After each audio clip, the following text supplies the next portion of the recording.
बिस्मिल्लाहिर्रहमानिर्रहीम। अस्सलाम वालेकुम। सीने की जलन का फौरी हल, बस एक गिलास में मजेदार चीज मिक्स करके पी लें और जलन को खत्म कर लें। आज मैं आपको सीने की जलन का एक बहुत ही मजेदार सा नुस्खा बता रही हूँ, जिसके इस्तेमाल से सीने की जलन फौरन खत्म हो जाएगी। इस घोल का छिलका एक खाने का चम्मच चौथाई गिलास नीम गर्म पानी में घोल कर रोजाना निहार मुंह खा लें। फिर नाश्ते से पहले एक खाने का चम्मच पानी में चने की मिकदार के बराबर गुड़ इसमें शामिल करें। जब गुड़ घुल जाए, इसी मिकदार में अदरक भी शामिल करें। रोजाना खाने से पहले और रात सोने से पहले इस्तेमाल करें। इंशाअल्लाह सीने की जलन खत्म हो जाएगी। इजाजत चाहती हूँ। अल्लाह हाफिज।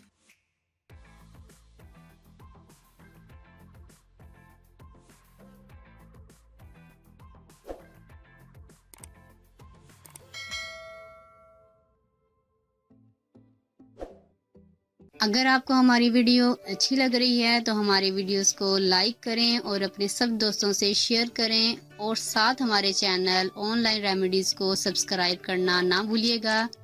मिलती हूँ मैं आपको एक नई वीडियो के साथ, तब तक के लिए अल्लाह हाफिज।